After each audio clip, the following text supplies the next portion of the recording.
Hello everyone, আজ আমরা রান্না করব মাছের তেল, মাছের পটকা নতুনভাবে।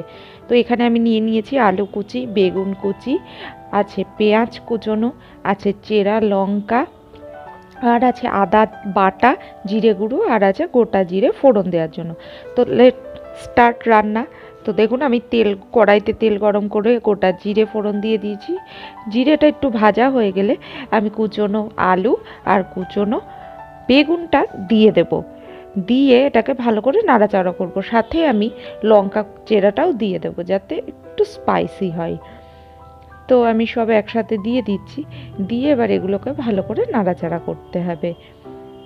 এইভাবে রান্না করে দেখবেন আপনারা, দারুণ লাগবে, একটা অন্যরকম স্বাদ।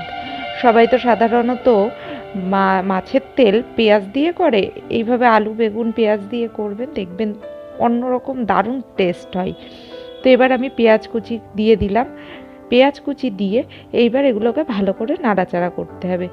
পেঁয়াজগুলোকে আমি ভালো করে এর সাথে মিশিয়ে নেব। নিয়ে এর মধ্যে আমি দিয়ে দেবো পরিমাণ মতো লবণ। লবণটা আমি আগে দেবো যাতে বেগুন আর আলুটা নরম হয়ে যায়, পেঁয়াজটাও একটু নরম হয়ে যায়। পরে আমি আর লবণ দেবো না, আমি একবারে লবণ দিয়ে দিলাম। তো এবার এটাকে ভালো করে নাড়াচাড়া করা হয়ে গেলে এর মধ্যে আমাদের মশলাটা দিতে হবে। তো আদা জিরে, আমি এখন হলুদ দিলাম না, মশলার সাথে হলুদ দেবো বলে ওই আদা বাটা আর জিরের গুঁড়োর সাথে আমি হলুদ আর সামান্য কালারের জন্য Kashmiri red chilli powder add করেছি। তো এটা জলে গুলে এবার আমি দিয়ে দেবো। দিয়ে এটাকে ভালো করে কষিয়ে নিতে হবে, ততক্ষণ কষাতে হবে যতক্ষণ না এটা দিয়ে তেল বেরিয়ে আসছে। তো এটাকে খুব ভালো করে কষিয়ে নিতে হবে। নিয়ে এটাকে কষাতে কষাতে যখন তেল বেরিয়ে আসবে তখন এর মধ্যে আমরা মাছের তেলটা দিয়ে দেব, দিয়ে এটাকে রান্না করব। তো দেখুন, এটা মোটামুটি আমার কষানো হয়ে গেছে, তেলও বেরিয়ে এসেছে। এইবার আমি মাছের তেলটা দিয়ে দিচ্ছি, মাছের তেল আর পটকা। তো দিয়ে এটাকে ভালো করে এবার এর সাথে মিশিয়ে নিতে হবে।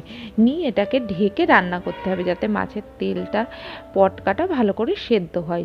তো এটাকে আমি খুব ভালো করে আলু বেগুন পেঁয়াজ এগুলোর সাথে মিশিয়ে নিয়েছি। দেখুন, খুব ভালো করে মেশানো হয়ে গেছে আমার।